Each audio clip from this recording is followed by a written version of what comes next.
വിനയന്റെ കാര്യത്തിൽ എന്തെങ്കിലും ചെയ്യാൻ കഴിയുമെങ്കിൽ അത് ചെയ്തു കൊടുക്കുന്നതായിരിക്കും അവർക്കൊരാശ്വാസം. അത് നമുക്കൊന്ന് ആലോചിക്കേണ്ട കാര്യമാണ്. ദുബായിൽ എനിക്ക് വേണ്ടപ്പെട്ട കുറെ പേരുണ്ട്. അത് ഞാൻ സീരിയസ് ആയിട്ട് തന്നെ ആലോചിക്കാം.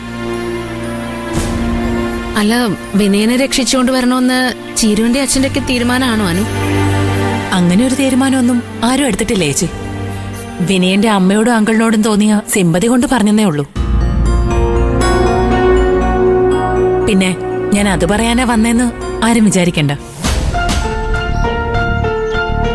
എന്നാ പിന്നെ നീ വന്ന കാര്യം പറ. അത് കേട്ടിട്ട് വേണം എനിക്ക് റെഡിയാവാൻ.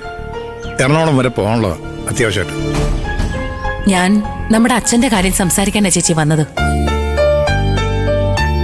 ഞാൻ വിചാരിച്ചത് ഇത്രയും പ്രശ്നങ്ങളൊക്കെ ഉണ്ടായ സ്ഥിതിക്ക് രഘുവേട്ടൻ അമ്പിളി ചേച്ചിയും അച്ഛനെ അവിടെ ഒറ്റയ്ക്ക് നിർത്തിയിട്ട് വരില്ലെന്നാ. ഞങ്ങൾ ആവുന്നത്ര നിർബന്ധിച്ചതാനോ. പക്ഷേ അമ്മാവനിപ്പോ ഞങ്ങൾ പറയുന്ന കേൾക്കാനുള്ള മനസ്സോലും കാണിക്കുന്നില്ല. അത് ഞാൻ അന്ന് രാത്രി തന്നെ എല്ലാം ചിരുനോട് വിളിച്ച് പറഞ്ഞായിരുന്നല്ലോ. അല്ല, അവളൊന്നും എന്നോട് പറഞ്ഞില്ലേ? അപ്പോ ചീരുവിന്റെ ഫോണ് സ്പീക്കർ മോഡിലായിരുന്നു. ചേച്ചി പറഞ്ഞതൊക്കെ ഞാൻ നേരിട്ട് തന്നെ കേട്ടു.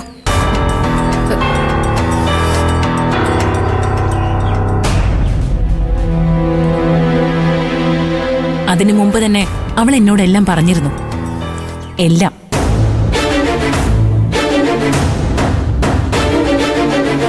എന്തായാലും പേടിക്കണ്ട. സത്യങ്ങൾ അറിയാവുന്നവരുടെ പട്ടികയിൽ ഞാനും കൂടെ ചേർന്നെന്ന് കരുതിയാൽ മതി.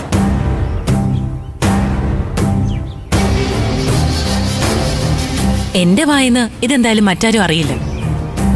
പക്ഷേ ഒരു കാര്യം, ആദിലിനി ഇതിന്റെ പേരില് അച്ഛനെ ബുദ്ധിമുട്ടിക്കില്ലെന്ന് നിങ്ങൾ എനിക്ക് ഉറപ്പു തരണം.